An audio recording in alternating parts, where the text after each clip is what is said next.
shift the way you lead, the way you live.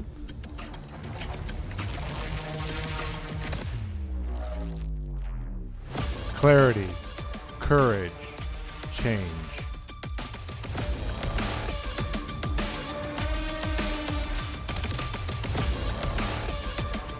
Because your next level won't wait.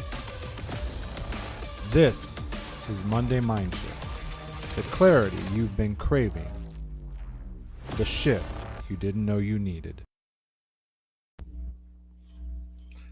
Hello, hello, hello, and good morning to all. We're live on LinkedIn, Substack, YouTube. Excited to be here with everyone and grateful for anyone who's here now or in the future, whether you're live or team replay. I appreciate you being here, and I'm excited to share this episode 5 of the Identity Blindspot series. So let's see, any comments? I don't see any comments yet. So nobody has joined yet. How was everybody's weekend? If you're joining, let me know where you're joining from. I don't know you're here. I don't know who's here without comments. The systems tell me how many people are watching, but it doesn't tell me who is watching. So grateful to have everyone here. And if you see me looking to the side, it's because I have a second monitor and I'm monitoring everything. What's new? What's going on with everybody out there? As I said, if you're watching live, send me a comment to let me know you're here. If you're watching the replay, drop a comment. You can use hashtag team replay. That lets us know, or lets me know, us, there's just me. Lets me know who's been here, who's watching, and all of that.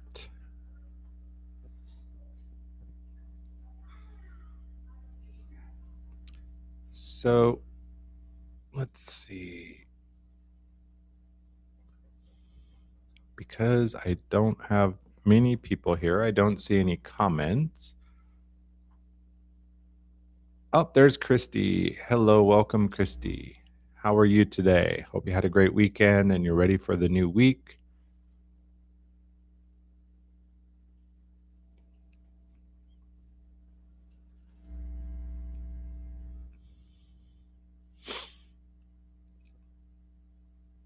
Bill is here. Welcome, welcome, Bill. So Florida is in the house because I know Christy's in Florida, Bill's in Florida. So we definitely have Florida covered.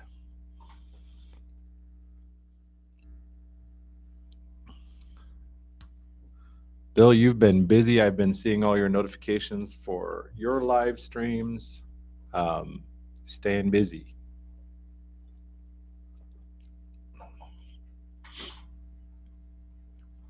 Bill, I wish you all the luck in the world with your resume barrage. As the old days, we used to say pounding the pavement. Now it's like hitting send, hitting submit. And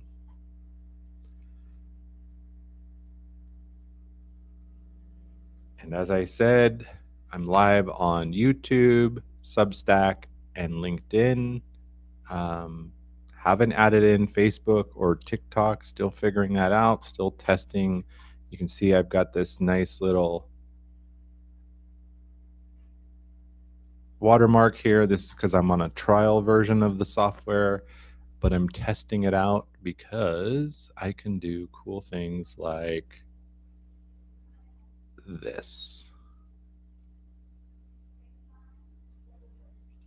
I can easily change the screen.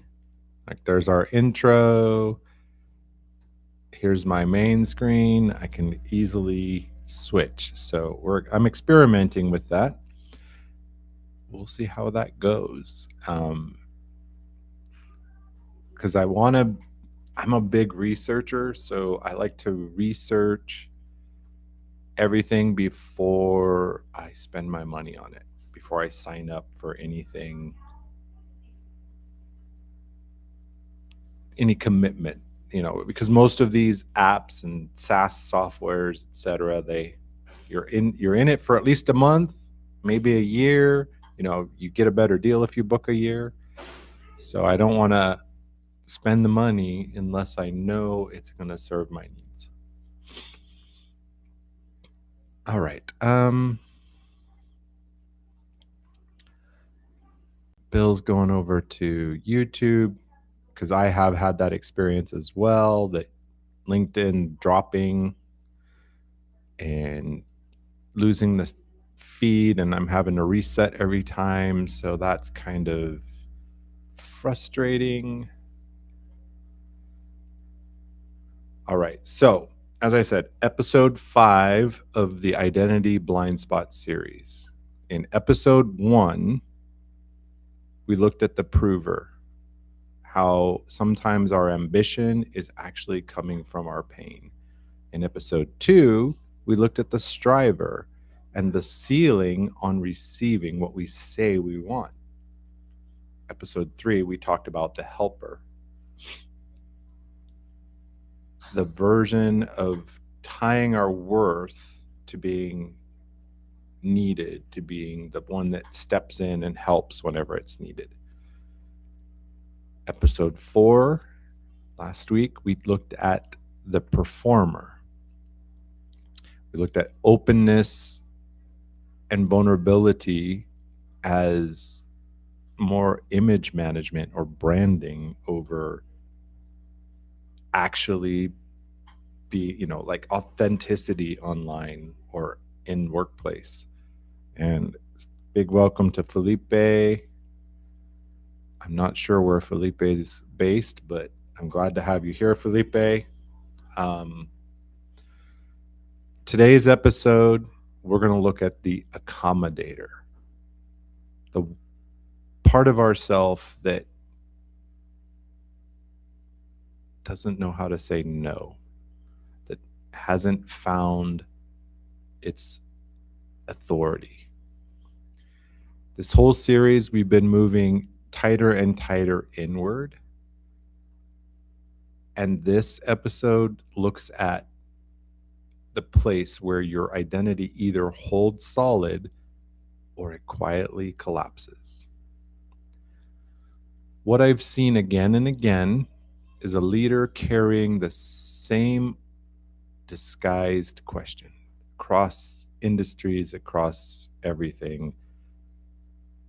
It boils down to a single question that is usually looks like something different. What they're actually, or they call it overwhelm, capacity, bandwidth, sometimes burnout. But what they're really describing is the version of themselves that hasn't given permission to disappoint. And today's discussion is for the leader who is broadly respected, but secretly they're exhausted because of their own agreeableness. Leslie, welcome. So my question to start us off is this: when you say yes to something you do not want, what are you really protecting?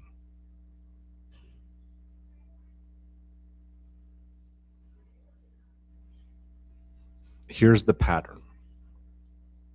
We never built the boundary because many of us learned that a clear no came with a cost.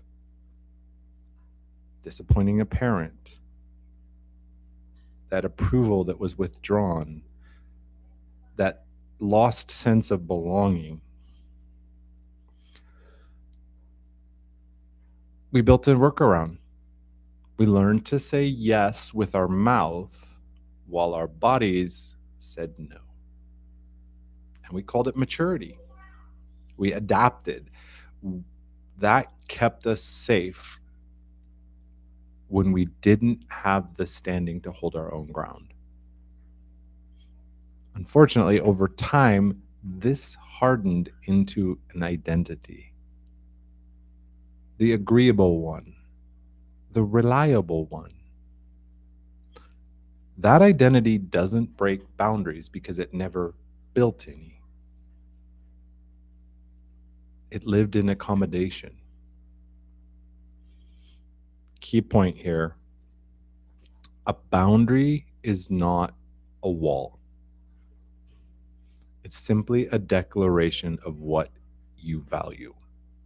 It's the line that you won't allow, you won't cross yourself, or you won't allow another to cross.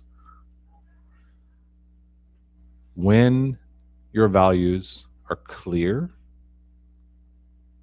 a no is natural byproduct. It's not an event. But when they're not, every time somebody requests something from you, it's a checkpoint, a referendum, whether you're allowed to have a self.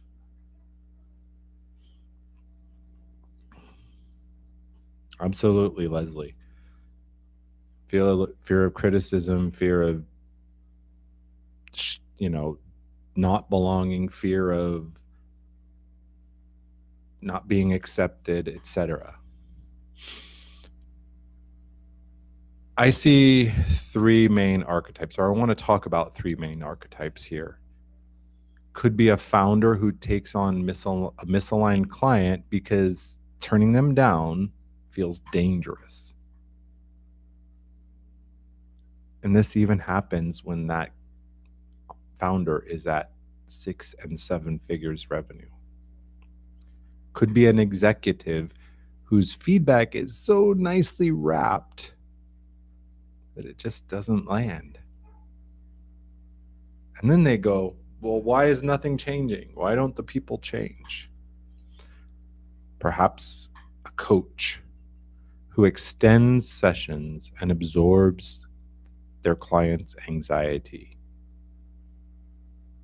They might call it flexibility. I say it was a boundary that was never built.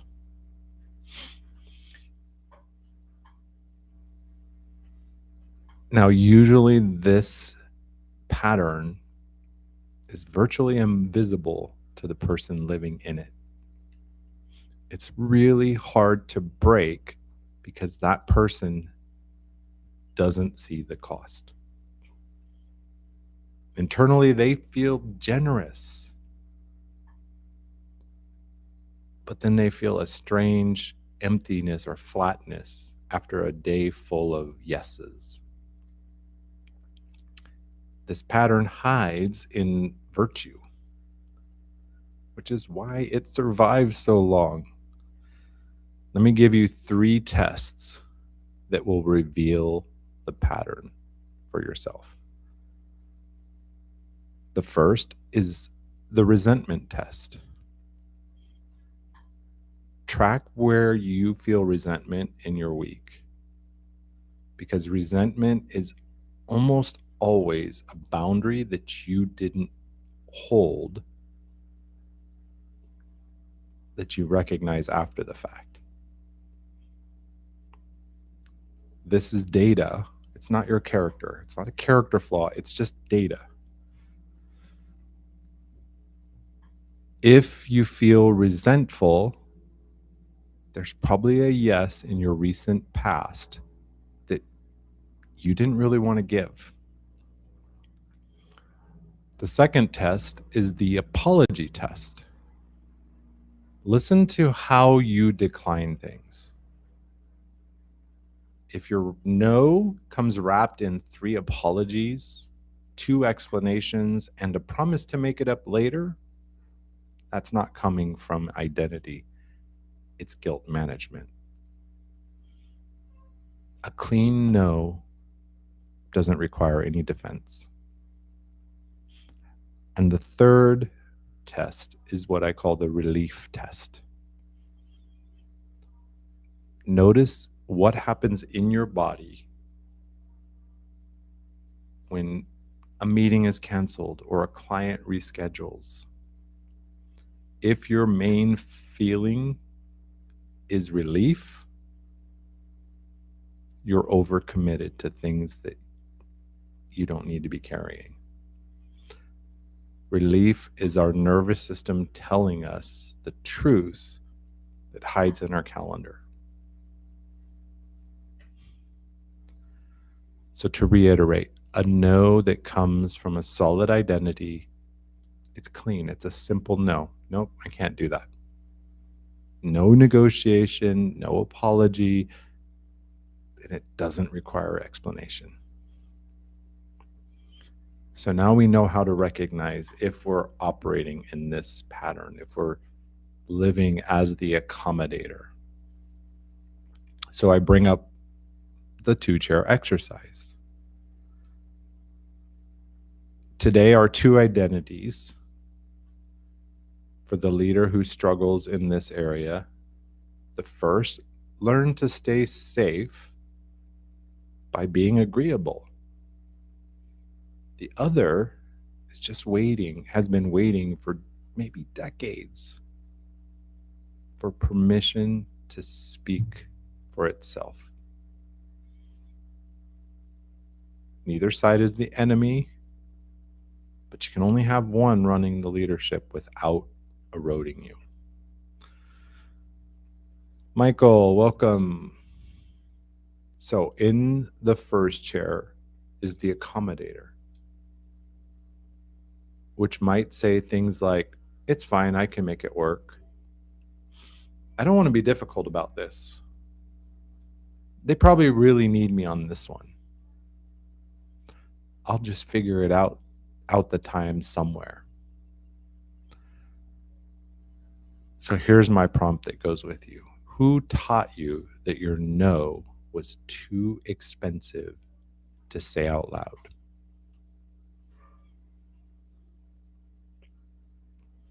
Let me repeat that. Who taught you that your no was too expensive to say out loud?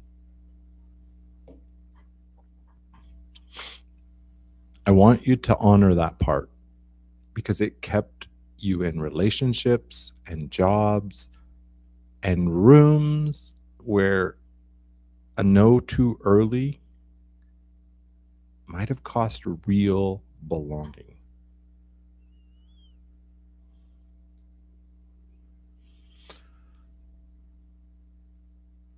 It was actually intelligent,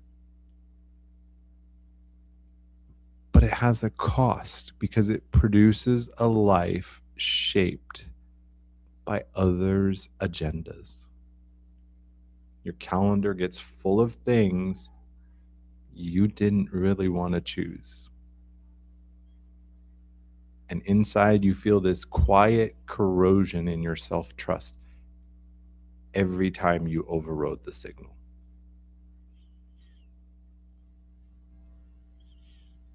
In chair 2 is the settled self.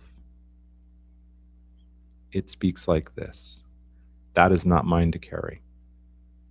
No, and I don't need to explain further. This does not align with what I'm building. I wish you well with it, but it's not for me. And our prompt here: what becomes possible when your no longer requires permission?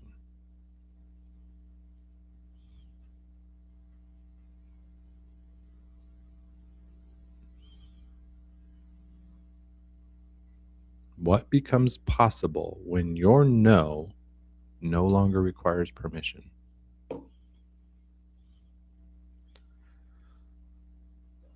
Sitting in the chair or in that settled version of yourself, it means you're going to have to tolerate possibly being misunderstood.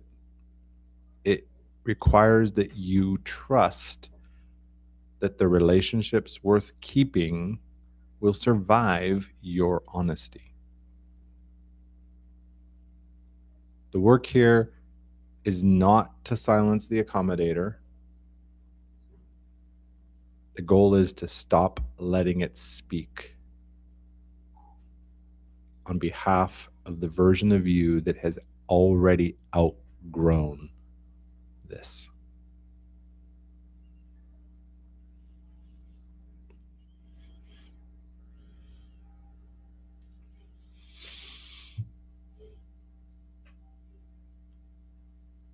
As I said, there's a cost to living and saying yes when we really mean no, when we would rather say no because it's not aligned, because I don't have space on my calendar. Whatever the reason, that's the sacred no. Is the no is you can just say, no, I'm not able to. No, I'm not interested. Because you learn that your value, your worth, doesn't rely on you saying yes to everything.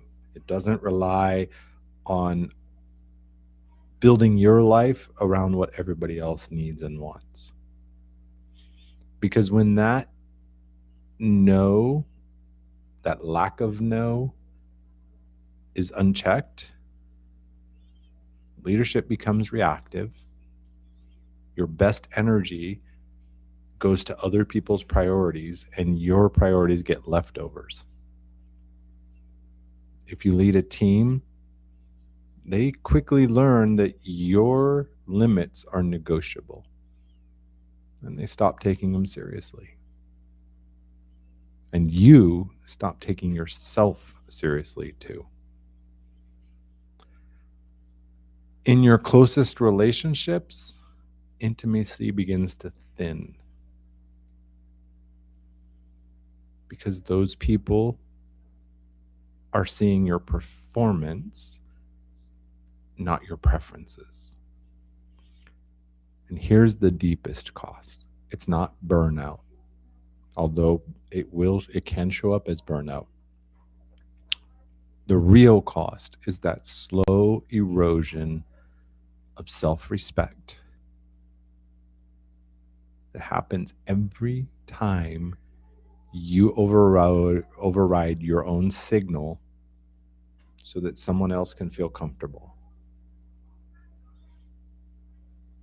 A leader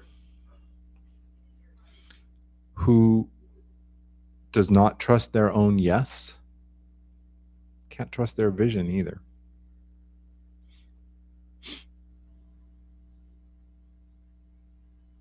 The missing no, it's underneath everything. Sorry. The missing no is this. Underneath everything, it's a missing self. When you say yes to something you don't want, what are you really protecting? I would venture a guess that it might be an old version of you that believed belonging meant self-abandonment. And that version, it got you here, right? It got you to where you are in your life. But it can only take you so far. Learning to exercise the sacred no is the gateway to get out of that. So, 2 written prompts. Where in my leadership have I been saying yes to someone else's agenda while quietly hoping they will stop asking?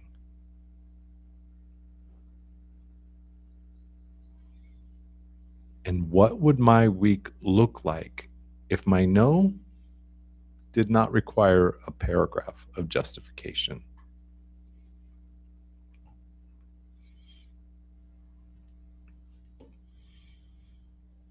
All right, let me look at the chat. Bill over on YouTube. We've got Lay over on YouTube. Welcome, welcome. And he says, all the things that align with you, the yes becomes a lot more. Absolutely. Yeah. When you can exercise that sacred no, the drains, the extra costs, they fade away and growth opportunities begin to multiply because you have the energy to put into those things. You have the time, right? How many people in this life, our buzzword is, I'm really busy. Well, yeah, everybody's busy. But how true is it? Are you busy because you're doing the things you want to do? Or are you busy because you're giving to everybody else? You're accommodating everybody else. Pardon me. Good comment, Annie.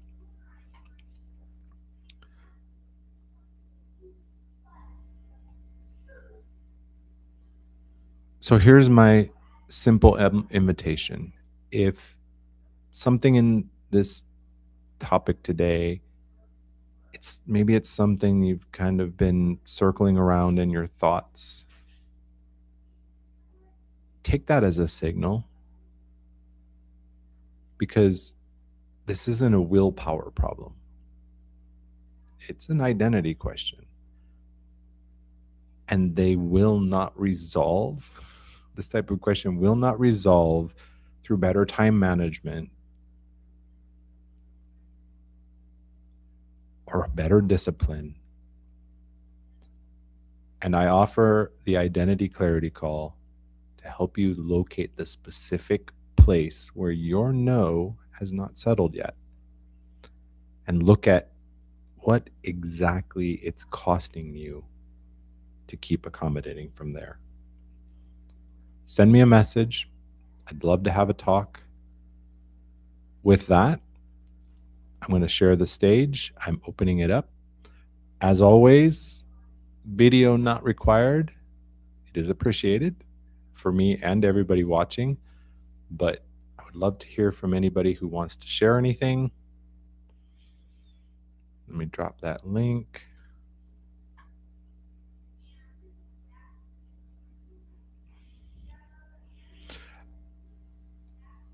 And of course, feel free, if you're unable to access the link through the comments on YouTube or LinkedIn, feel free to send me a message or just put a comment. Can you DM me?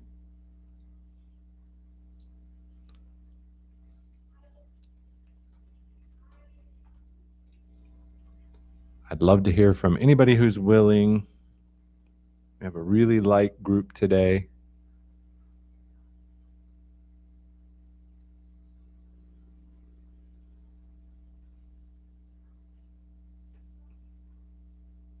Also, add your question. Bill says parents. Yeah, usually our parents are the ones who taught us this, right? They withheld withdrawal or withheld approval, withheld attention. They conditioned us to give too easily give a yes and not give a no. Yeah, I definitely remember that. My parents, teachers. Lay shares a great point that we often overstep our own boundaries. Yeah, how often have you done that? You set yourself a boundary and you cross the line. And that usually leads us to this self-punishment, right? Like, oh, I can't believe I did that again. But that's what I want you to take away today, is that by building the foundation solid, the no, it's a natural byproduct, as I said before. Being able to say no, not right now, not at all, it doesn't align, I don't have the time, whatever your reason is. It's not saying you can't say yes, but say yes from a real desire to give, to help.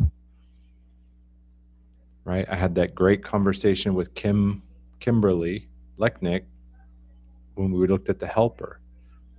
We're not killing the helper. We're looking at the helper that's helping from this, I've got to earn my right here.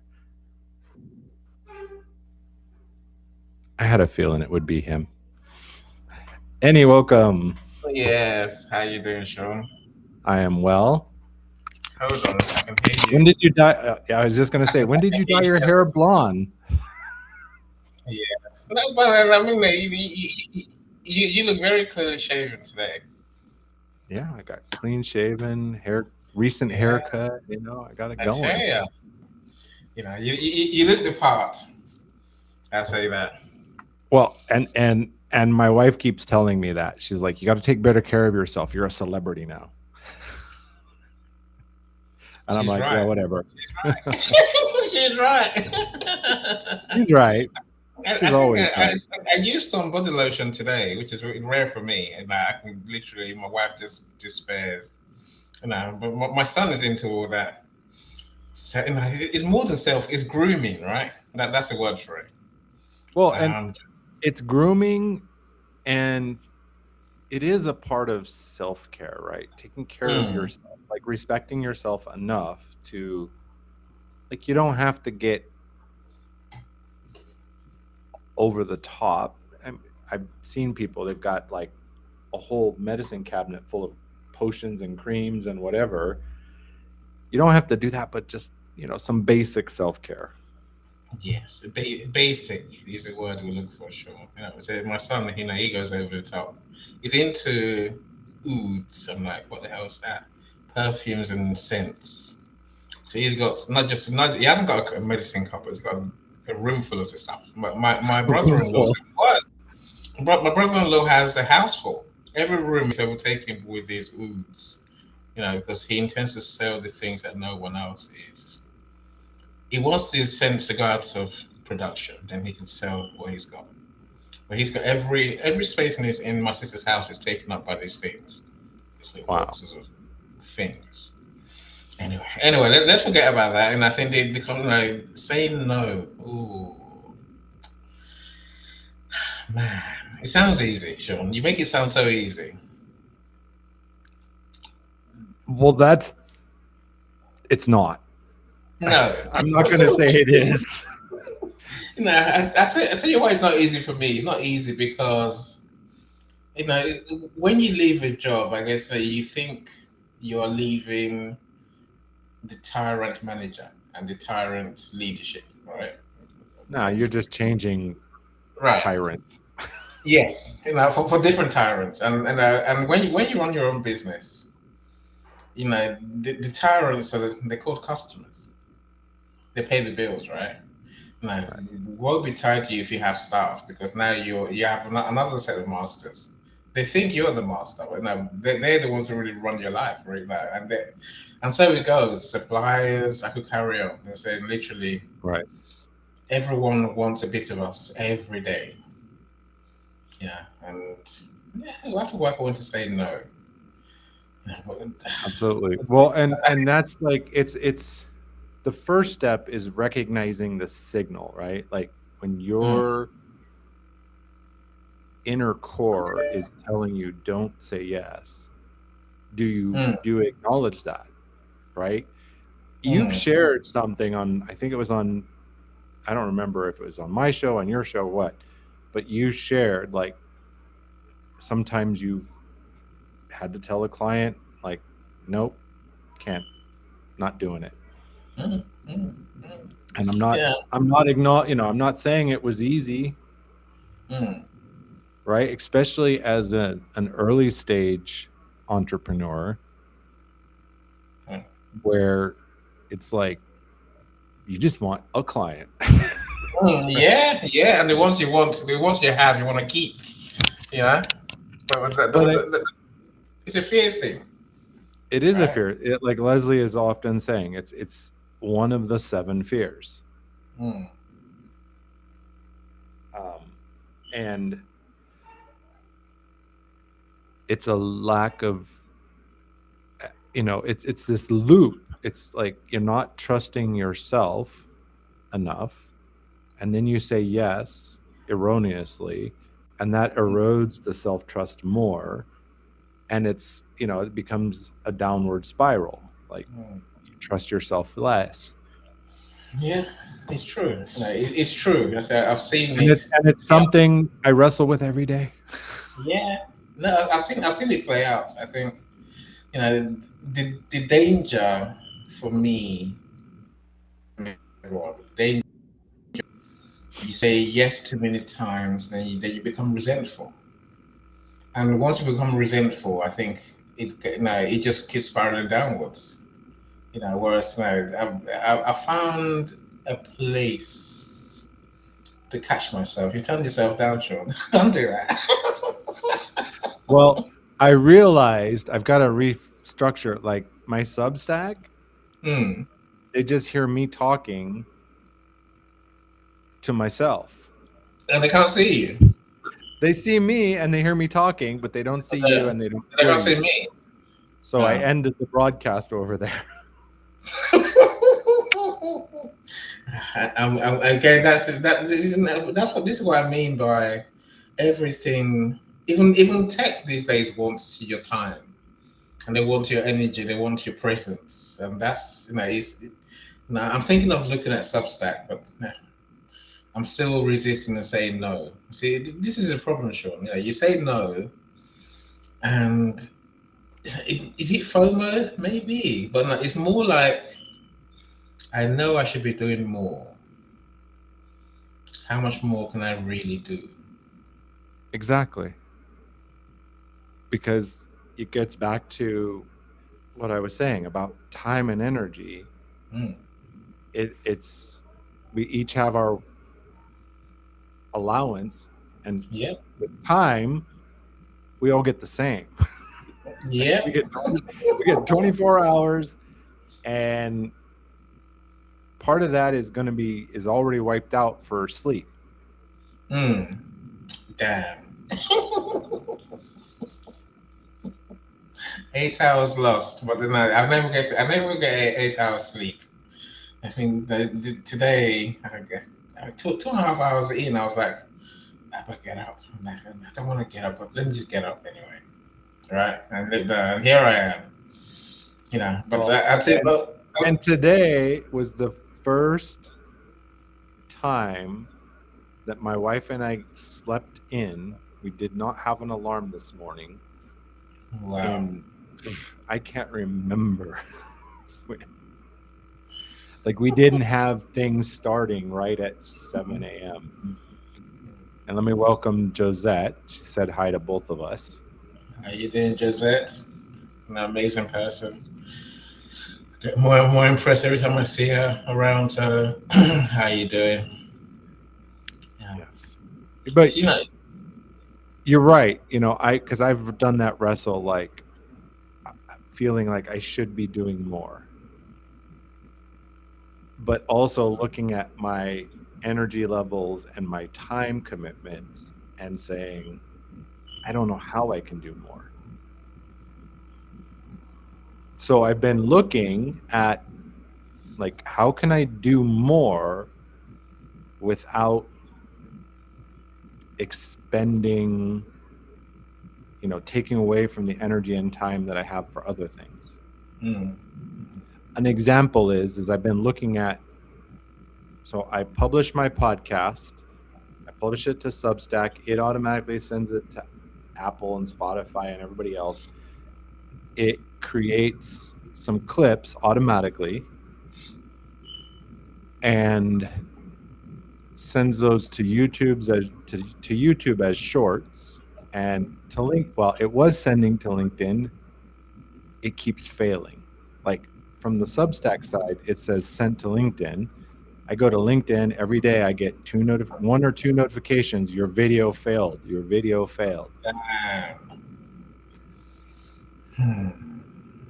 So one thing I did was I started writing my scripts with like the first 20 seconds is actually my short. Hmm. So I can clip that out easily and put it on my Instagram or whatever. I'd still like to be able to automate it. Like I'd love to be able to have a system that sees me drop a short on YouTube and automatically sends it Hmm. to other locations. And it's feasible. I've done the research. It's possible. It's just about making all the right connections and making some investments in tools. Yeah, it is costly. Is the word you're looking for, right? Yeah, it can Hmm. add up quickly. Yes. You know, I don't know. I think sometimes we just have to accept we can't do everything, and we can't do, you know, So and I'm lucky right now. I'm not at home. If I was at home, I would have to find time for a whole lot more. The Yeah. family, you know, the pets, and I guess Oh spending yeah. time with So my my son. son was giving me a dissertation this morning about a variety of things, and I said, Mm, I want to give you my attention, but I've got my attention on preparing for my event today, and doing my last minute preparation and getting ready for everything else I've got going on. So I know what you mean. Like being at home, you have a lot more potential distractions, right? yeah, potential. Because I think what I've learned that spending time with my son is important, because we watched our older kids, literally the years just went by. We're like, wow, you're 20 what already? Now they're in their 30s. So the youngest. Like I said, we've done well to be more present. Not saying we weren't present for the other two. We were. Just that time just flew by. Yeah. This one because we have to ferry him here and there every day. The wife does one, I do the other, or we work at some place. So we have to ferry Right. him backwards. Yeah. Work So out a this week, system with him. to support each other, right? Yeah, yeah, and that's Well, I will make sure that's done. But I think there's also just spending time with him. That time that's not rushed. That's not, right. you know, Yeah.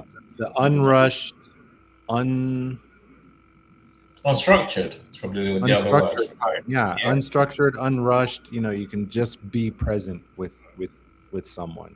Mm, You're not looking at your watch like, oh, I gotta go. I got a 10 o'clock meeting or whatever. Like you can yeah. just be there and let Yeah. go of everything Mm. else. Like I did the things I needed to do before I did this. I don't have anything pressing on the other side of it, so I can just be here. I didn't say that, Sean. I didn't say that. I've always got. There's always something pressing. That's the problem. There's something pressing, Well, but I think we have to be able to yes and no. relax. I say yes and no, right? Yes, there are pressing things, but we decide how pressing they are. Yes, We really yes, do. yeah, yeah, yeah. And We have to. right. And I want to highlight Lay's comment. She said, often I think we say yes for fear of missing out. Mm. I would 100% agree.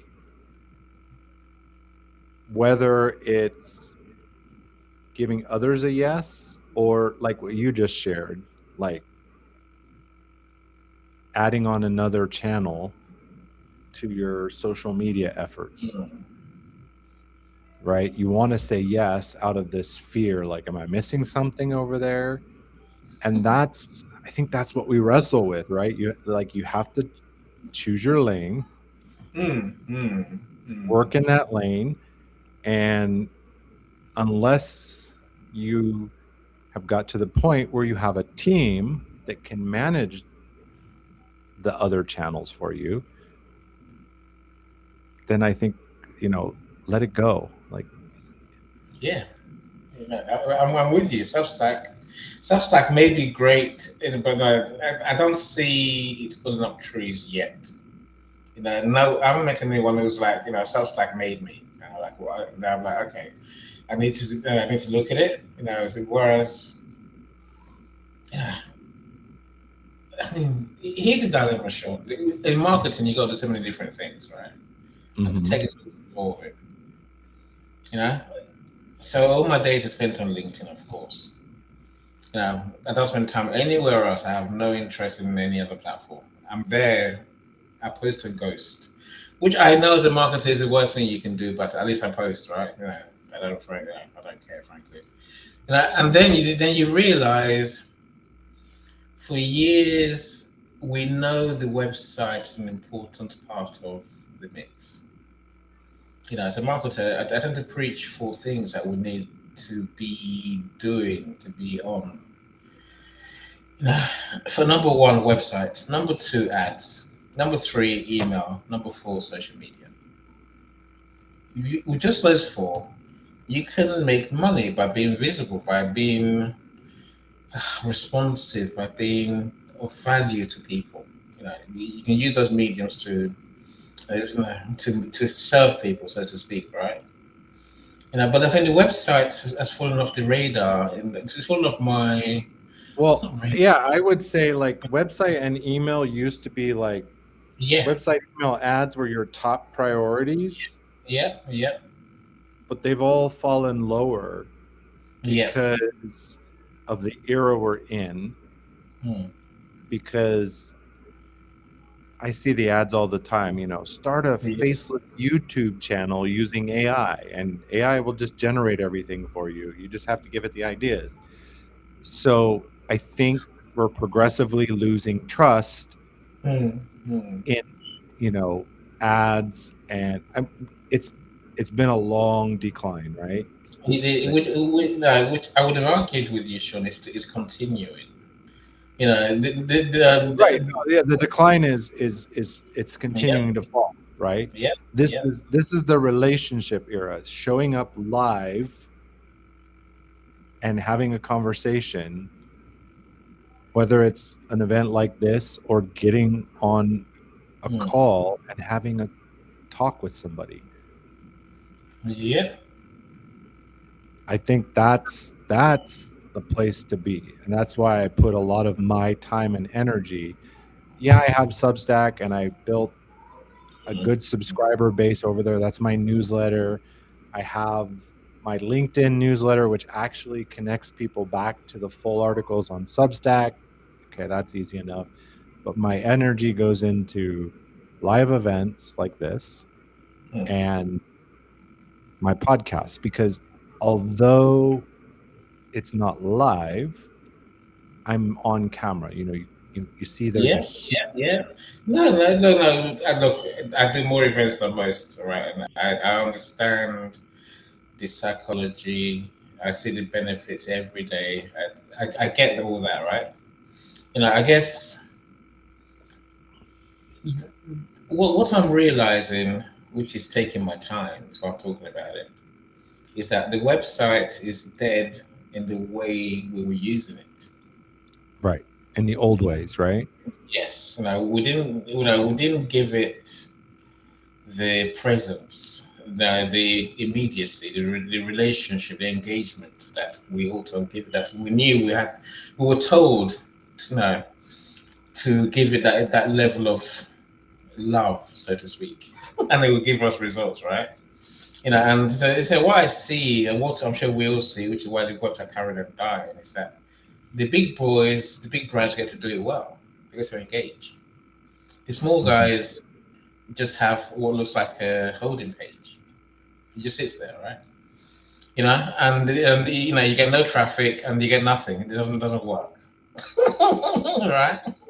And then someone tells me now, any you can be the answer, literally. Like, wow, really? Right?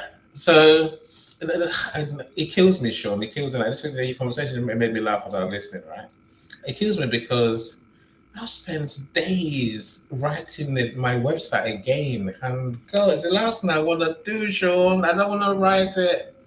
But Mm-hmm. what if I don't write it? Am I looking growth in the mouth and refusing to do my part? When you say you don't write it, you mean you just kind of leave it and you don't do anything, I did. I have done for a long time. My website is just there. It's there, right? Until right? it crashed. It, The old one just crashed. it's It like crashed an and died. old gold. It's like an old gold claim that it's just Yeah. sitting there. It wasn't gold. It's just an old coin. Well, I said It a was just gold. I said gold claim, right? Because during the right, gold rush, a lot right. of Yeah. people made a claim, but I'm with you. Yeah. maybe they like. I just finished reading 3 Feet from Gold, and it talked about Mm, the old story that Napoleon Hill shared mm. of guy got all excited. He found the lion and he found some gold. He did Yeah. extract some, but then he lost Mm. it. Like, and he Yeah. just like He gave up on it. he So gave the up. land. So the land. First, I bought it, dug, 3 meters that way, and found the real gold. And Right, I, but he did. But the key thing is that person who bought it didn't just say, "Oh, I'm going to go in there and dig." He did. mm, He hired the, he got the right eyes on it yeah. and found out like go 3 meters this way or whatever, Mm, and you'll find it. This is why he lost the vein. yeah. Yeah. Yeah. So that's why I said the gold claim. Like a lot of people have Yeah. a web presence, they have a Mm, domain and it goes somewhere and they built something in one point and that's it. mm. Look, no, come back to my simple issue, right? Hmm. So now, and I said the website that I mentally killed, said no to, then it crashed physically, it literally crashed on screen. So I had to pay for it to be resurrected. But I was like, look, I just want a homepage. I just want an event page. Two things I'm interested in. The rest of it, I couldn't care less. About the about section, blah, blah, blah, blah. I'm not doing any of that stuff. And then, so that's up. And then someone comes along and says, I can make websites work. I'm like, here we go. If Oh, I I must, get right? those all the time. Right. Thankfully, Look, my email system filters them into spam so they don't crowd up my main box. But you can't filter Leslie into spam. Now, Leslie is my new, she's an AI genius. I call her a magician. Anyway, you're but you're now talking Leslie Flowers, Leslie yes? Rose. No, Leslie Leslie Rose, Rose. a different Leslie Leslie. Flowers is Yeah, the you one who have to said G. distinguish, so, because Leslie Flowers is Of watching. course, of course. If Let's we spell it say the same way. any, if you say any, we all know who it is. We all Yeah, only yeah, know yeah, one any. yeah. I get you. Right. And I said, today she sent me a masterclass. I'm like, do I really want to do another master class with all my other master classes? Do I really? Because I know what it involves. I know it involves time to market it, to talk to people, right? And to physically be present to make it work. Hmm. Can I really say no? Again, part of my Well, and discomfort. that's the thing. Like, are you saying yes out of the accommodator version of yourself, right? Like, I need to do this, or it's okay to say yes because you Mm. actually see the benefit, right? The payoff of this. And I think that's a question that only you can answer, right? Others can give advice. Mm. I had people that marriage was talking to them about marriage, and they're like, should I divorce my partner? I'm like, It's a lot to put on you. I'm not giving you an answer on that. Yeah. I can help you look at both sides. Like, if you stay, this is what could happen, and if you divorce, this could happen. But Mm. that's your decision, not me. Like, the first time I heard somebody say, "Oh yeah, I told him to get divorced," I'm like, "You did what?" You did what? What'd you do that for? Like, that's kind of crazy. Yeah, no, some things are subjective, right? Right. Again, Right. Like, so I can't tell you, no, no, don't take the master class. no. Look, I see the benefits of the masterclass, Sean. Right. I think my reply was, okay, sounds good, but not next month, not this month, not next month, right? So No, yeah, I'll, that's I'll find that's time. another point. That's To, an excellent point, Lenny. Sometimes the no is not at this time. mm. No long explanation. Right. That was until I saw the breakdown. It's again. I think these tools, they can give you everything, right? And so I saw a breakdown of the conversation in the masterclass and the pre-masterclass events. That's probably what freaks me out the most, right? Mhm. Where it's also regimented. It's also Emmy says this, 0 to 3 minutes, and then Leslie says that. I'm like, that's just not how I roll. That's just not how I do my events. It's just not. It's not natural. It's not. You know. And that probably irks me more than anything else. The time thing. The misalignment is in the format and the structure. Doesn't sit well with me. The masterclass, yes, I can handle the idea. In events, pre-events, yes, I can handle all that.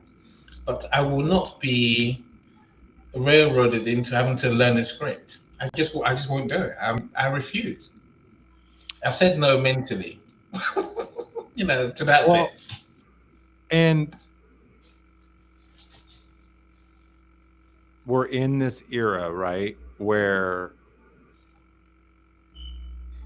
there's certain understanding you want to have with, like, your social media posts, your online marketing, your web page. But at the same time, like, you don't, like, you can pay someone lots of money for a master class, and or pay someone thousands of dollars to build something for you that's SEO friendly, Mm. etc. Or you can, let's see,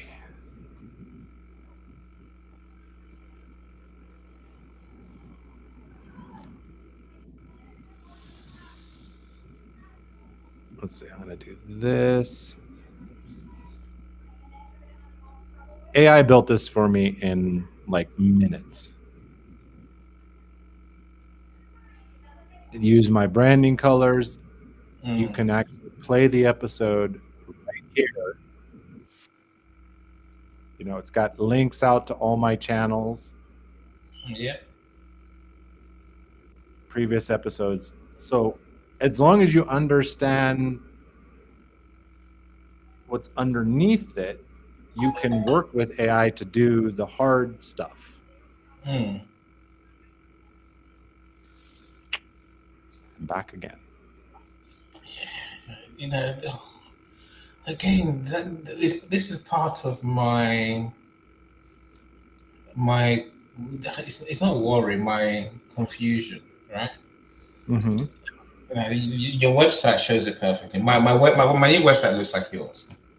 I'm like, where's the pictures? Where's the bits humans like? And they're like, no, it's what AI wants that we've done. Well, It's coded properly. It's ready, and that's really. the balance. That's the That's balance, right? You've got to have the right amount of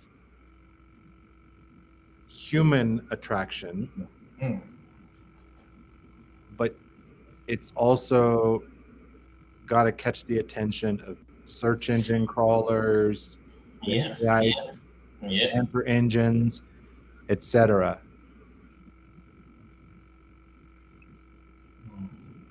Yeah.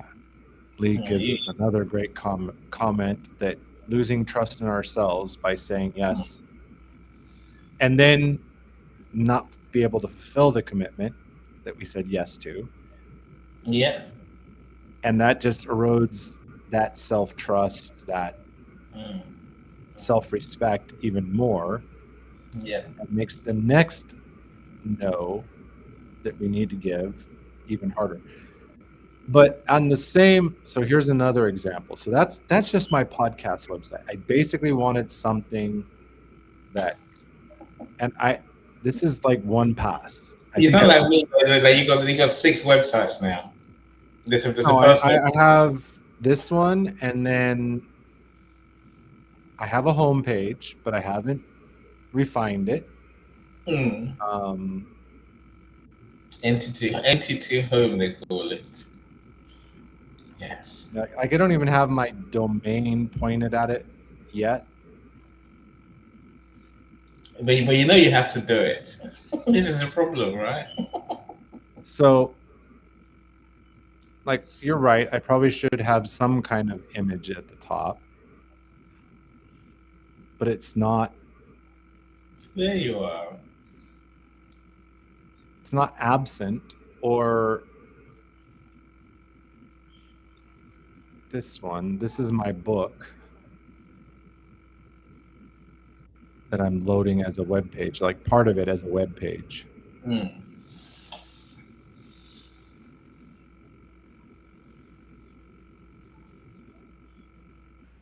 So that does have images. So you're right. There's this balance. It's got to get the attention of the humans and the technology. But at the same time, like that's where you have to go. Like, do I need to give a yes to getting something done?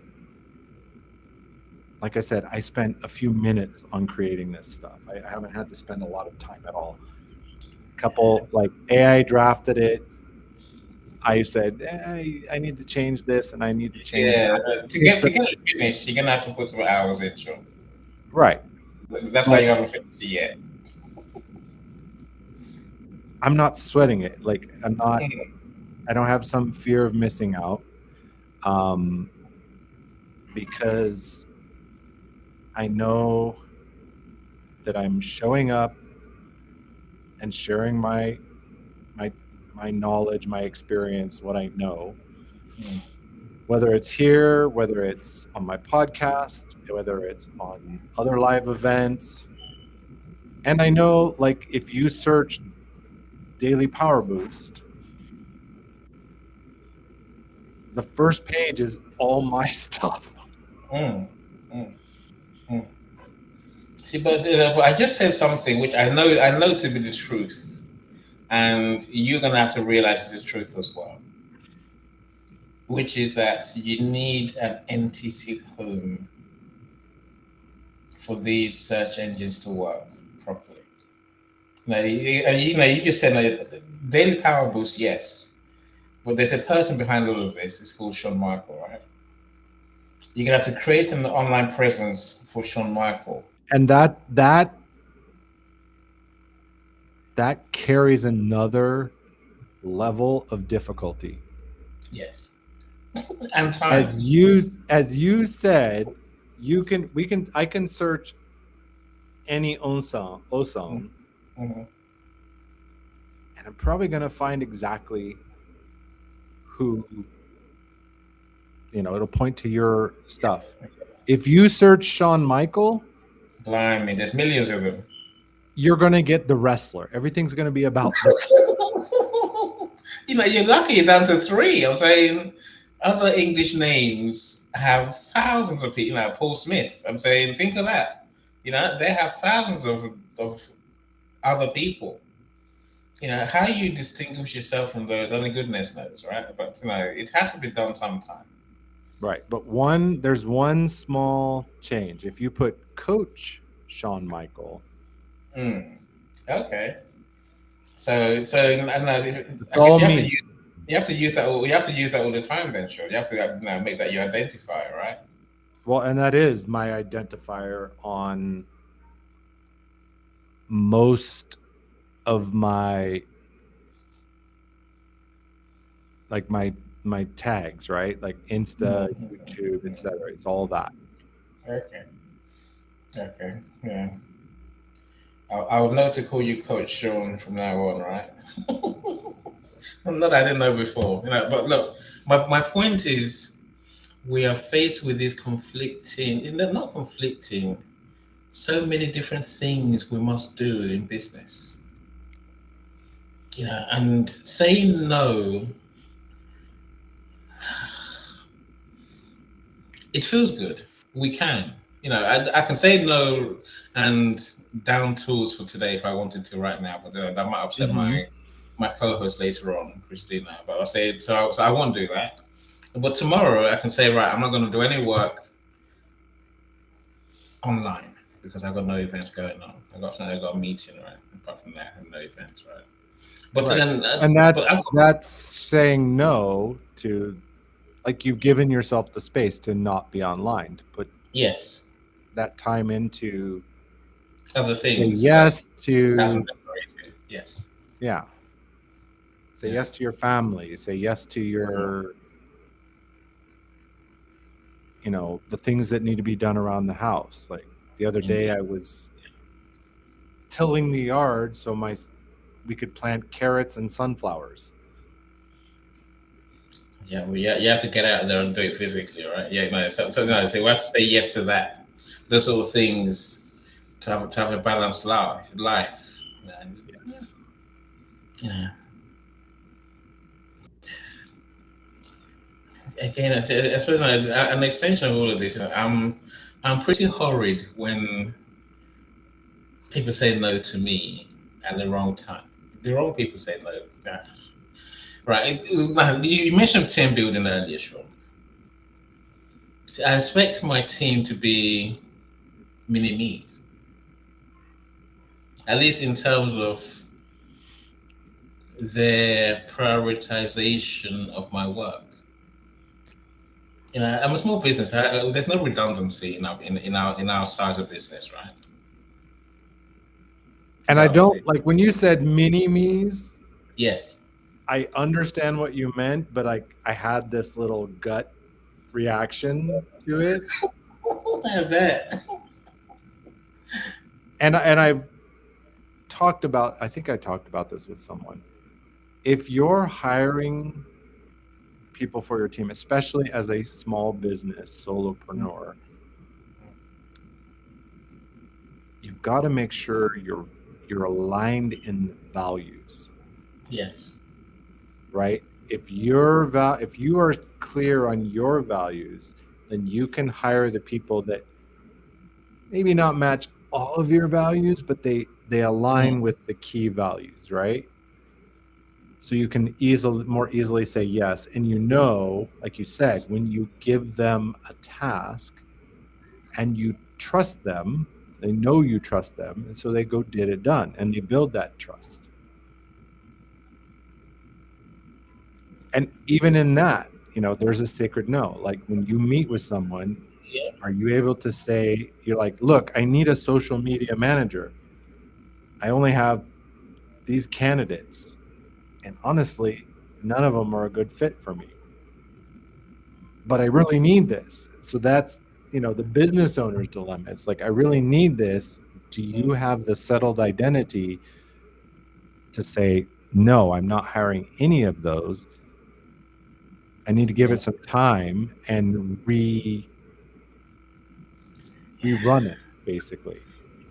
You have to find this space to say no, and you can say no. And that's when you realize that you are the issue, then it's a different conversation, right? The When I say leader, that, the leader of the company is always the bottleneck. I know.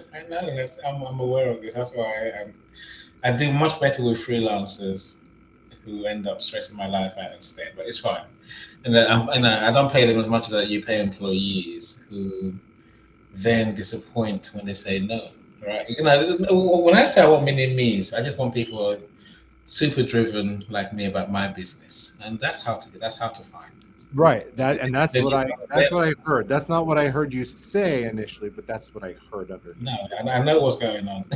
You just want, when you bring team members, contract or hire, Mm, mm. that they're going to have the same level of drive to do what needs to be done.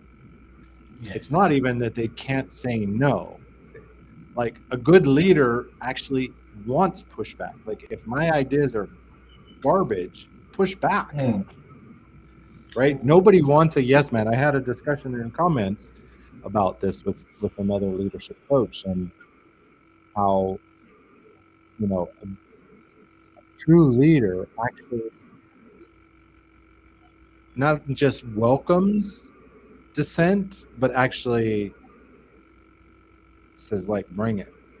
mm, But mm. that's about being in the right identity space. Like, a lot of people, like you said, you hear no, and for many of us, a no is like the thoughts start running, right? The thing is, Yeah. it's the other side of the argument, right? We have trouble saying no Mm, because we're living in this accommodator, and yeah. we have trouble hearing no because they're rejecting me. I'm Yeah. Well, great. Why are they rejecting me? I'm freaking awesome, man. it's not. But It's they're not. they're not rejecting me. They are rejecting the business that's going to pay the bills. You No, know, they're not. They're not. they are ultimately. In your perspective, maybe, but Yes. that's their problem. It's not your No, problem. it's my problem. Here's why it's my problem. It's my problem because what you don't do today, I have to do. If you said to me, Any, I will do it tomorrow, first thing, I will leave you be. But no one's ever said that to me, sure. What they say is, oh, I only get paid X number of hours, and I've got other things to do. And I'm thinking, so I'm paying you, and I'm doing the work. You're fired. That's how the conversation always That's ends. exactly, yeah. That's the way it works. Like, You're fired. End of. that's exactly what I was thinking. Like, if you give someone a task and they're not meeting, they say, "Oh, I'll get it done tomorrow," but then they don't, or Hmm. they. And I think here's the other thing, Annie. When we have our identity settled, I was talking with somebody on this recently. You stop attracting that. Hmm. True, true, true.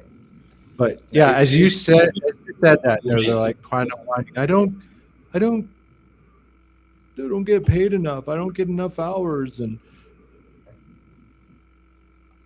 I, I, I had a sound come through my head. Um, it was a TV show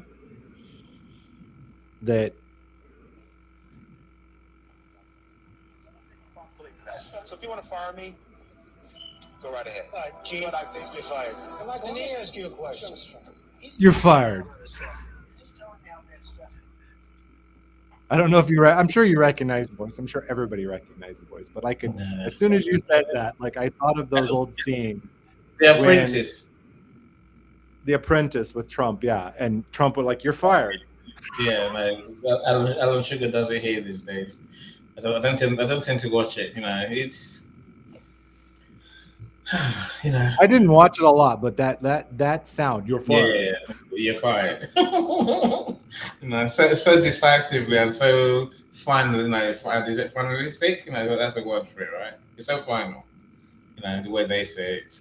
Right, because it's coming from that settled place. Like, Mm. this is what I hired you for. you're not doing that, you're fired. It Some people might think, well, that's kind of arrogant. Again, we're looking at, definitions, but being settled and saying no, like I can't do it, no explanation, or that's a no, you're fired. Sure, again, there's consequences all around. And that's the Sometimes settled position. Like you understand the consequences and you can handle it. Yes. Oh. Except I'm gonna have to revisit that part, those decisions one day, soon-ish. At the heart of my conversation with you, my friend, is about growth, right? If you want to grow, you have to do all the other things that we talked about earlier. Mhm. You can't say no to the fact Well, that and there's people. that's the sacred no. It's the well-timed no. You don't just run around and go, no, like that. Yeah. It's a well-weighed, well-timed, like, no. It's solid. Yeah. And trust me, I'm an ex-people pleaser. I worked with a client when I was doing freelance web development. And I can sit here today and I can think of like all these situations where I could have said, you're fired. I was getting so stressed out. I do this work and to me it looked beautiful and oh well, blah blah blah blah blah blah. And I should have just said, you're fired. You're fired, yeah, I bye. finally did. But it took me way longer than it should have before I said, this is done. I can't do this anymore. I'm not going to do this anymore because I'm disrespecting myself. Yeah. And I'm disrespecting the person. I think it's a sacred no part. No, I think we have to eventually we find the courage to find that part of us. There's a no that we must say for our sanity, for our mental health, for our self-respect. If the client's not giving you joy, the client's not a pleasure to work with. They say there's A clients, B clients, C clients, right? And get rid of all the C clients. Yeah, I'm with because those that drain you, they're gonna carry on draining you, and they'll drain you until they'll suck you dry. And there's I say the sooner I say it took me a long time to learn to say no to those people. Now I just know. You see them a mile away, you're like, no thanks. I don't care how much. No, I refuse. It's not for whatever reason. It's not going to work. And there's more than enough good reasons to say no. It's those that we have to see coming. Yeah, I think maybe the B clients are a bit more. It's not so clear cut. It should be. No, but then again, they're more understanding, right? They're more, that you can negotiate. Not today, maybe tomorrow. Sort of conversation. So the thing you heard me say the other day, like if a client becomes too much for my liking, I'll just be like, no. Especially if I've done what I meant to do, what I said I would do, and you come complaining and you want me to suddenly give a monkeys, I'll say no because I don't have to. Yes, you might go somewhere else. Oh well, not to worry. I'll find another client. Life's about having the joy, and that I think is a sense of freedom in your soul. Well, and not only that, like one of my coaching mentors, I haven't met him, but I've studied a lot of his work and stuff. He has said it again and again and again. Don't try to coach. I would say don't work with people that you can inspire. Build your practice around people, the clients that inspire you. Yeah. One, as you said, it it builds a better environment for you, the entrepreneur, to have better mental health, less stress, all that. But here's the other side.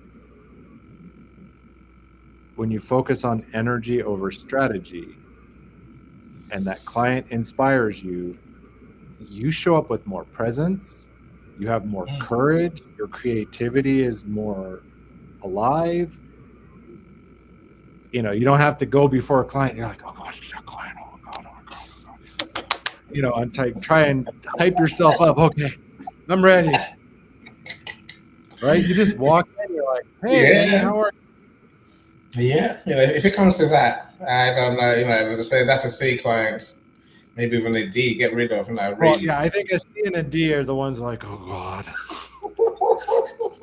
The B client is the one you're like, okay, I hope this goes well today. You know, let me get hyped up. And the A clients are like, I can't wait till we do this, till we get together and talk about this project or whatever. Yeah. I agree. And why not work like that? Because we fear that we're not going to get enough of them, and we fear that we'll lose the bread and butter bad clients. But what we don't realize is what they're costing us. Right. You know, that's the hidden cost, right? There's this hidden cost we don't even see. And the other thing is the opportunity cost I mentioned earlier. I wanted to bring up with you is I see so many out there. It ties into this identity blind spot. Undercharging because they're operating from that I need to get this many clients at this rate so that I can have the income I need to keep the lights on. Versus like have well-established rates that are justified for what you're providing. And so that you're attracting the clients who, one, won't bat an eye when they hear the rate, and two, whatever you ask them to do, they will do it. Yeah. They won't go, well, you know, I was really busy and I didn't have time, and you know, I'm not paid enough to do this. And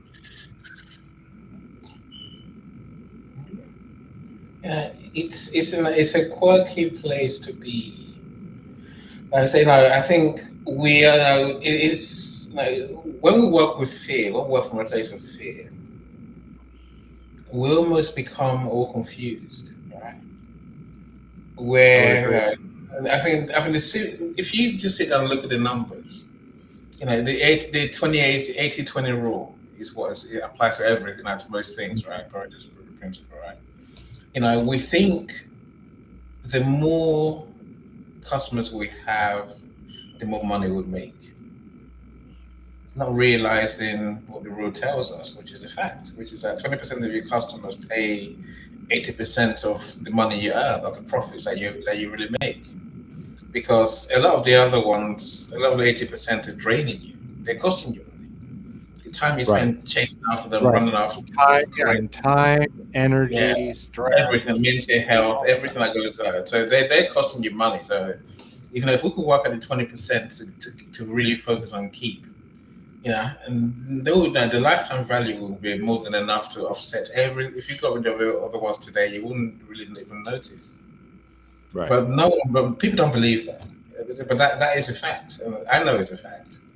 Well, and I think a lot of that has to do with we live in an era where everything's instant, right? It started when I was young.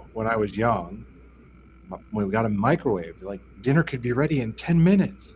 You didn't need an hour anymore. You could cook dinner in 10 minutes. Yeah. And, you know, I see that everywhere. Like we are so addicted to, you know, fast food, fast results, you know, get to 10K a month in 90 days. Do people do it? Yeah. Is it realistic for most people? No. Not No. without trickery. Mm. But, and I've seen it in entrepreneurs too, Annie, that like they're a coach and a yoga teacher and a Reiki practitioner and the this and the that and the that and the that, and I'm like,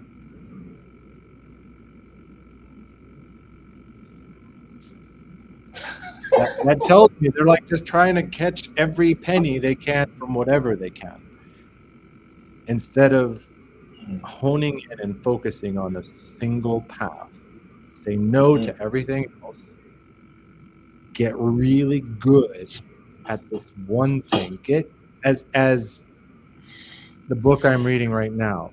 Get so good they can't ignore you. Yeah, no, Carl Newport's book, and I read that book too. That is, it's a gem. It really is what it is. It's look your at that, craft, your craftsmanship. Melanie made it. Like, because How we're you still doing, going. Is it Mel show soon? I think Mel show is 7, isn't it? I think so. Her show, I think, is in like just over 30 minutes. Yeah, so no, we'll come to that one. I'll come to that one, Mel. I rarely see her live these days, but sure, it is, say no to the things that don't serve you, and you make space for more of the things the people that will serve you. The things that will bring you joy. That's the ultimate goal. That's what I've learned. And so you don't lose any money. Of course, if you're undercharge, again, that's fool's gold. It's a race to the bottom. You're undercharged, others are going to undercharge as well. Then where are you going to get to? Right. Yeah. If you compete on price, it's always a race to the bottom. It really is. It's much better to, like you were saying, deliver good value, increase your value that you give to your customers, and increase your value. Yes. Not like the standard online marketing is like put more bonus stuff in there, right? Like put 10 bonuses, 20 bonuses. No. One of my coaches said it this way, like, what would it be like if you could bring twice as much benefit to your clients in half the time?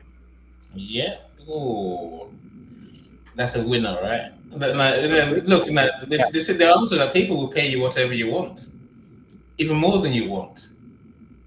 Trust me, I know. There's a coach that he's retired now. 2 hours with him, and you guess what he charged? I'm too scared. 10K. 2,000, 2 hours. For 2 hours. But nobody that ever gave him 10K for 2 hours regretted it, because their revenue, their income. Many things must align for that, right? You have to be ready, right? You have to be ready. Absolutely. To utilize the opportunity. Right, because and the money he charged, he didn't need it. And that goes back to what we were like. If you're operating from this place of need, like I need 5 clients this month, or like things are going to get shut off, cars are going to get repoed, whatever, then you got to do some self-awareness and start saying no to some things and find the right things to say yes to. But when you come from this, like, this is the value I can bring, this is how I can benefit you, I don't need your money. The money is to tell you and me that you're all in. Yeah, that you value my time and my expertise.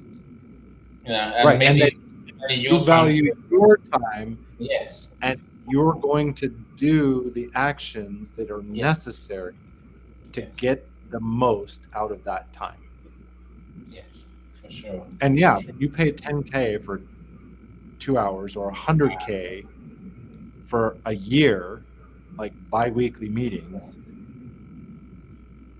Most of us are going to go like, I'm going to get everything I can out of this to change my life. For sure. Yeah, I mean, I can imagine our friends thinking, how good do I have to be to charge 10K? I'm saying to just to charge 10K, full stop. Never mind for 2 hours. So I paid 10K for coaching for 12 weeks. It's in euros, not in dollars. So it's more than dollars. So it's more like 13K, and a half K in dollars, right? It's the best money I ever spent, to be fair. Really, But I think, we have to see ourselves delivering such results that people say the same thing about us. The best money I ever spent. It's when we're not sure of that we start doing that race at the bottom thing, undercharging. And Right. Well, undercharging. and undercharging often is because we're attaching my worth to, and this goes back to identity. Like if I'm like, I can't imagine being a person who charges this much money until you update that. You're not going to get there. You're going to stay wherever you're at. I pitched my first offer to a coaching client. Like I met with her, and in 90 minutes or in 60 minutes, like I say pitch, but I didn't pitch. She's like, how do I keep working with you? I was like, wow, it's like I had a huge shift. What's this look like to continue working? Annie, I told her $500 a month for weekly calls. Okay. Is it something like me? That's $125 a week, really. Which it sounds like a lot, but it's not. It's not. That's nothing at all, really, in the scheme of things. Not and not for as we said, it's not about self-worth. It's about what value do you bring to the person you're working with, whatever it is, whether you're marketing their books or getting their books published or coaching them to shift their relationships or to get that promotion, career counseling. Melanie does events, whatever. It's,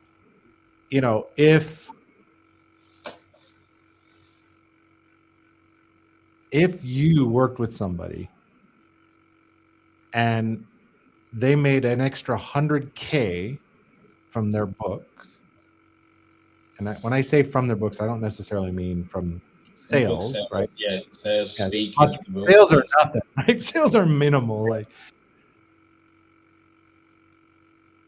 paying you 10K, it's nothing. Yeah. Well, that's a simple value for money conversation, right? If a web developer does work for your website and increases your revenue by 50%, and your cost is like 10% of that 50%, it's worth it.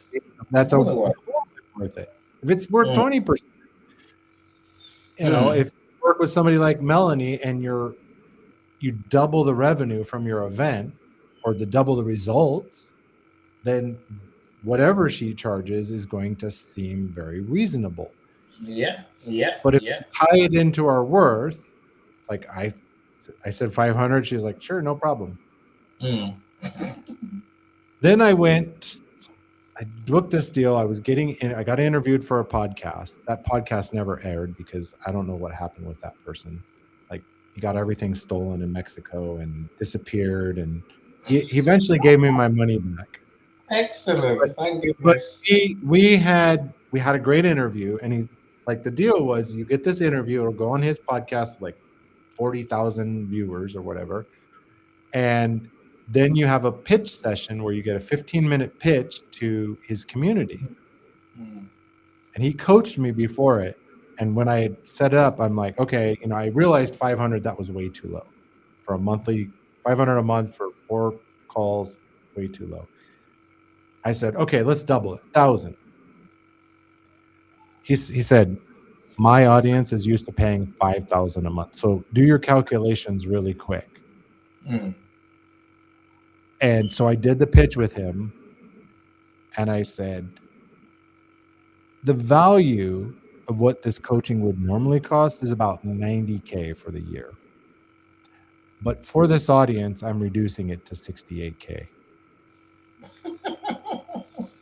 When I said that, Annie, I thought I was going to faint. No joke. Because I started doing the math in my head. Yeah. But that was then. Today, it's like, no, I don't have a problem with that. Like, yeah, no. Again, there's so many.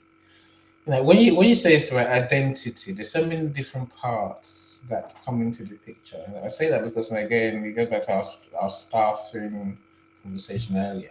mm-hmm. So one of them, of course, small business. You're trying to find cheaper labor, cheaper staff. So you either go with juniors or you go with foreigners, freelancers in places, right? Mm-hmm. You're paying less ultimately. And half the problem is many of them haven't seen or spent that sort of money before. Even $10,000. Like what? Mentally to them, it is a king's ransom. Right. So saying to them, go and sell what we do for even $1,000, $2,000, right? I'm saying they struggle because they don't believe in themselves. And they think that people don't realize that the universe communicates your anxieties, your realities, your fears, open. I think your body leaks. If you're saying the price whilst looking down, if you're mumbling the price, there's many ways that we leak where we are in these situations, right? Well, and in the same way, Annie, if you're not in that settled and you say no, they're gonna sense it. Like if you're not actually like, if you're still holding on to that, the no is not gonna land. And the other thing is I agree. Life has a way, right? Like I stopped praying for patience because I don't know how many times I prayed for patience. And what did I magically get patience? No, I got tests of my patience. So if you're not solid in your no, you're going to get little tests over and over and over. You're going to have those people who challenge you to see if you can say no. Yes, and when you get to that position, when you feel that, like, I can say no to this with no hesitation, then those opportunities to work with the people you really want to work with, whether it's employees or clients or whatever, that will happen automatically. Yes. Again, it's not just that you attract them; they will come to you. Is the word. I think it's a better way that I want to understand it, right? I don't want people sitting down thinking there's something coming knocking on my door. We'll still have to do the work to get in front of them, to build know, like, and trust. Yeah. You have to build that. Yes. And yeah, you have to do the work for sure. And the other thing is that shifts is you see the opportunities more and more. Yes. And they do too. They can see. That's the attraction bit, right? They can. We. It's like a magnet, obviously. But you have to be in the same vicinity for a magnet to work. Otherwise it's not going to work. Well, and when you talk about magnet, I was just thinking about my son. He was going through my toolbox. He's like, "What's this? What's this? What's this?" And he pulls out a little red box. It has two holes in it, and that red box is a screwdriver magnetizer. So you have your regular screwdriver, and it has no magnetism, but you do this little tool, and suddenly it's got magnetism. And I thought of that as you were talking. Like you got to do the work Yeah. to turn on the magnetism. Yeah. And to be in front of the right people. Now, Right. Get in the rooms. Your attracting force works. Right. You know, in case people think we're mad, everything we talked about, so it all blends into one, right? You know, you have to get yourself in front of the right people.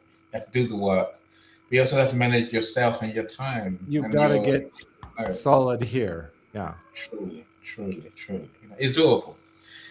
Because when you get solid here, yeah, all of that becomes less work, right? Yes.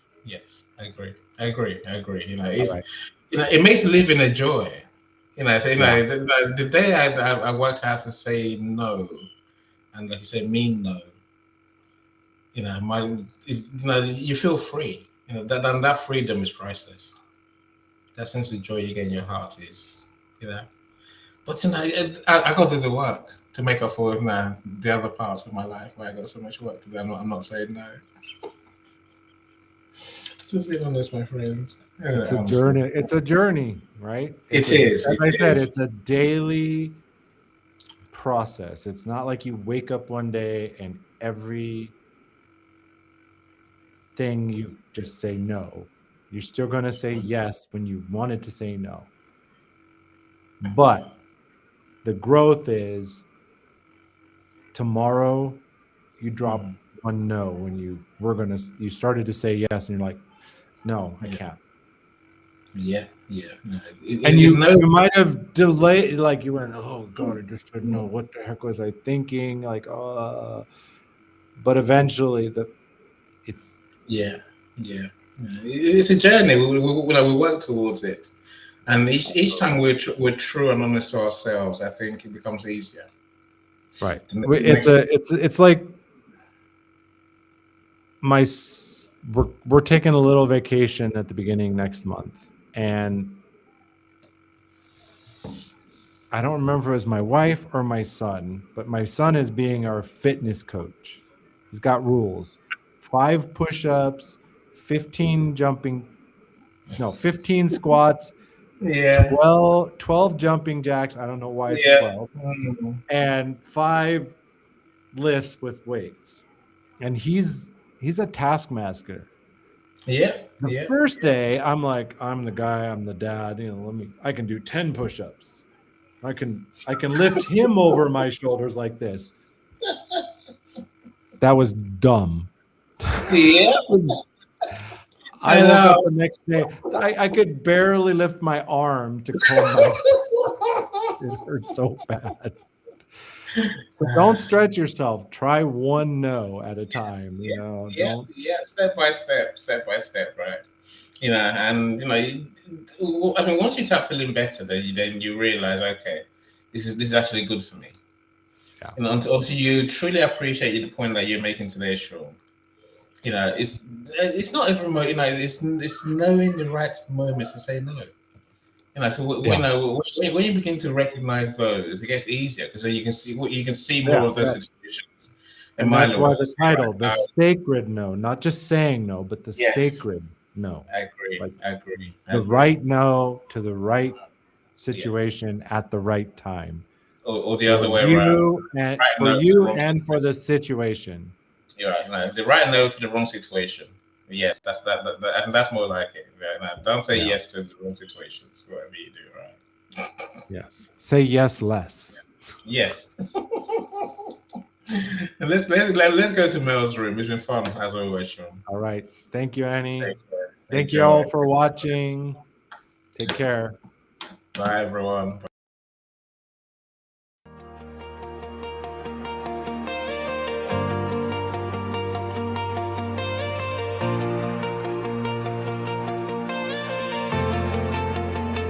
In the shadow of a mirror, where the past holds tight. He walks in with fire, igniting the night. A truth seeker's vision, he shines through the black. With every step forward, he won't look back. Telling tales of struggle, the masks we wear, we're bound by the labels, lost in the snare. Time to break free from those chains of doubt. With his voice like